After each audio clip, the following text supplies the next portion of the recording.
ఉపయోగపడే విధంగానే కాకుండా తక్షణం చర్యలు నిర్ణయాలు తీసుకునే విధంగా ఉపయోగపడుతుంది. 24/7 ఇక్కడ ఈ కార్యక్రమాన్ని ఈ ఆఫీస్ రన్ అవుతుంటుందనే దానికి చాలా సంతోషకరమైన విషయం. మరి అభివృద్ధిలో భాగంగానే ఇక్కడి నుంచి ప్రారంభించడం, 6వ డివిజన్లో ఇక్కడ సిటీ సెంటర్లో ఇదిగా ఉండటం కూడా చాలా మంచి పరిణామంగా భావిస్తాం.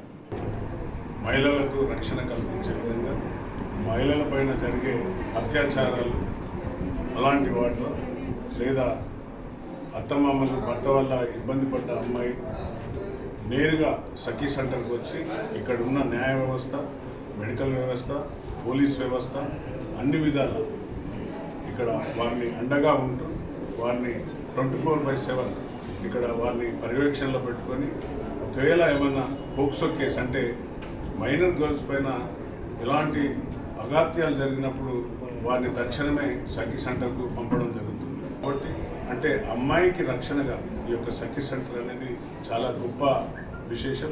ఒక భర్త కానీ ఎవరైనా ఇంటి దగ్గర కొడితే ఆమె ఎక్కడ లేని పరిస్థితిలో ఉంటుంది. అత్తగారి ఇబ్బంది, అందరి ఇబ్బంది ఉంటుంది. మా బయట అమ్మాయి కాబట్టి అక్కడ ఇబ్బంది ఉంటుంది. అప్పుడు ఎవరు సపోర్ట్ కూడా చేయరు.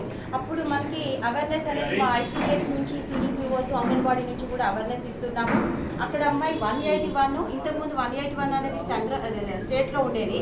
ఇప్పుడు మన దగ్గర 181 రూమ్ ఉంది కదా, 181 కొట్టినట్టయితే ఆ అమ్మాయి రాలేని పరిస్థితిలో ఉంది అని అనుకుంటే వెంటనే మనకు వెహికల్ ఉంటుంది. పోలీస్ సేవ, తర్వాత షెల్టర్, తర్వాత కౌన్సిలింగ్, ఈ అన్నిటి ద్వారా ఇక్కడ సక్సెస్గా జరుగుతుంది. మనకు 2300 స్టార్ట్ దగ్గర నుంచి 2017లో స్టార్ట్ అయింది. తర్వాత దాంట్లో ఒక 1600 కేసెస్ సాల్వ్ అయిపోయాయి. సో మిగతాయి కూడా ప్రాసెస్లో ఉన్నాయి. ఇక్కడ సాల్వ్ కాదు, మన లీగల్ దగ్గర సాల్వ్ కాకపోతే మన నెక్స్ట్ మన కోర్టు దగ్గరికి వెళ్ళి అక్కడ కూడా మనం ఫ్రీ ఆఫ్ కాస్ట్తో మనం దీన్ని సాల్వ్ చేస్తాం.